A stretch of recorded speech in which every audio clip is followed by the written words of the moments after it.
Sconcertante episodio nella serata di ieri in via Visentina a Treviso. Un 31enne stanco dall'abbaiare continuo del cane del vicino ha sparato all'animale con la carabina d'aria compressa del padre.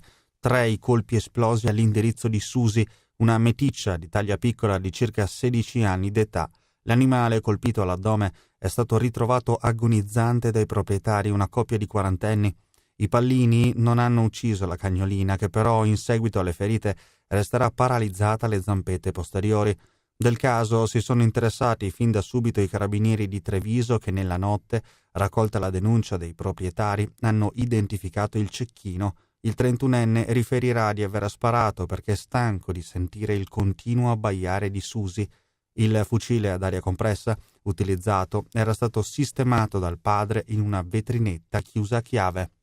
Se appunto i carabinieri della stazione di Treviso hanno denunciato per maltrattamenti di animali un soggetto che nella giornata di ieri ha sparato ad una cagnolina perché abbaiava e lo infastidiva. In seguito al ferimento la cagnolina ha riportato delle lesioni che la porteranno a non poter più camminare.